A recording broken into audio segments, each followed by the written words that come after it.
Vamos direto conversar com o Reinaldo Azevedo, nosso comentarista de política. Reinaldo, parece que começou a novela de recursos e, ao que tudo indica, será longa. A gente pode até retomar desse ponto que o Mauro parou, né? Foi a declaração da ministra Carmen Lúcia ontem, dizendo que o STF se apequenaria se reexaminasse a questão da prisão após segunda instância neste momento, logo depois da condenação do ex-presidente Lula. O que você acha disso, dessa declaração, Reinaldo?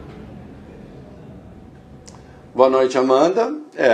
Vamos criar um pouco de polêmica, então. Polêmica. Eu vou repetir aqui uma expressão que eu usei no blog. Eu não peço que os telespectadores acreditem em mim. Eu peço que eles acreditem nos próprios olhos, que façam a pesquisa. Entrem lá no Google, escrevam STF, prisão, segunda instância, para perceber que esse debate está colocado há muito tempo, muito antes de o STF ter tomado essa decisão em 2016. Qual decisão? A de permitir a prisão, a execução da pena, vamos falar assim, porque a prisão é uma das penas, a de permitir a execução da pena depois da condenação em segunda instância. Trata-se de uma decisão absolutamente inconstitucional. Ou o inciso 57 do artigo 5º da Constituição vale ou não vale. Ou a Constituição vale ou não vale.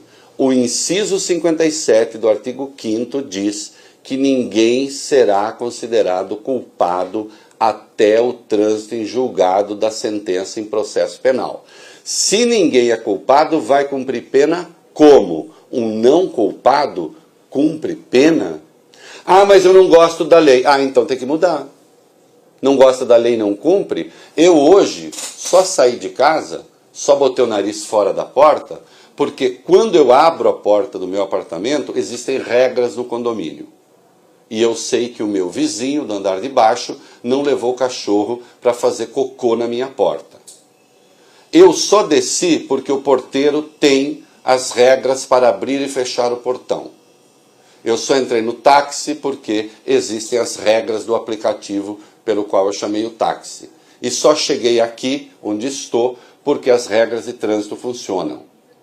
Ou nós vivemos numa sociedade de direito, ou nós vivemos numa sociedade de arbítrio. Do mais forte. O que está no inciso 57 do artigo 5º?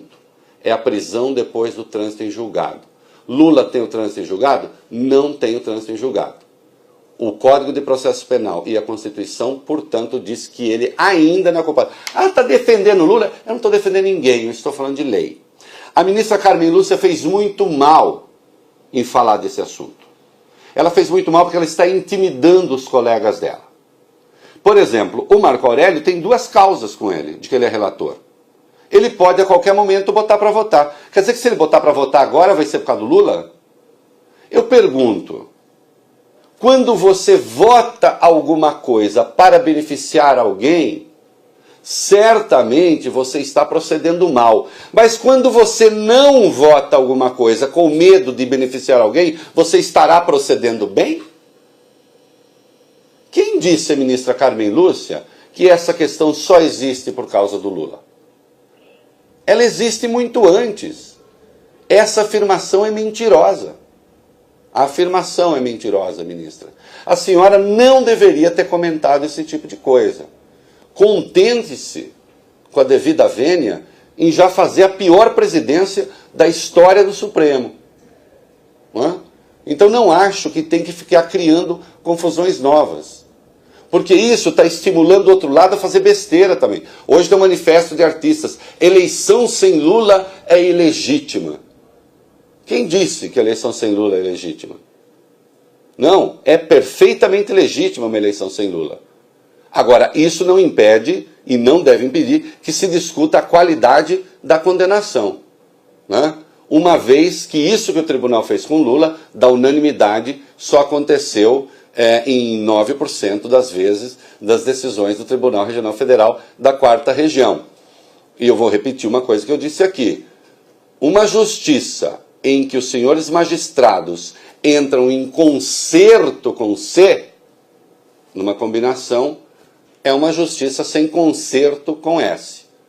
E só para lembrar, a defesa do Lula só entrou com o habeas corpus preventivo, ia fazer isso mais adiante, porque algumas outras pessoas resolveram recorrer ao tribunal com o habeas corpus preventivo e correu o risco de ser tomada uma decisão sem que houvesse a defesa técnica adequada feita pela defesa do Lula. E a defesa adequada está ancorada no inciso 57 de que eu falei, no Código de Processo Penal e no Pacto de São José da Costa Rica sobre a punição apenas depois do trânsito em julgado.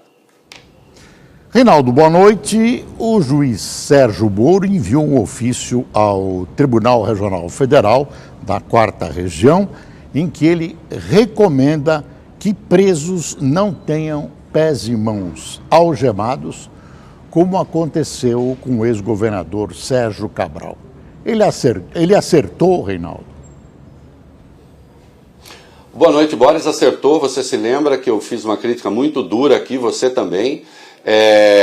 Foi um despropósito aquilo. Espero que de fato não se repita.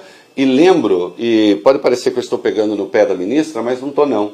É que eu gosto quando as autoridades fazem aquilo que elas têm de fazer e não falem aquilo que não lhes cabe. Ela é presidente do Conselho Nacional de Justiça, ministra Carmen Lúcia.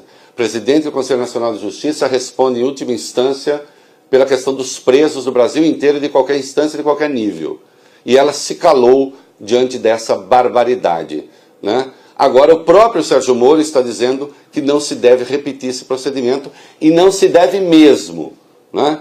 E aqueles que me atacaram porque falaram que eu estava defendendo o Sérgio Cabral, façam o seguinte, agora vão lá atacar o Sérgio Moro, o Deus de vocês, né?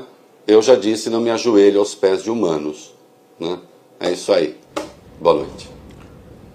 Boa noite, Reinaldo. Até amanhã.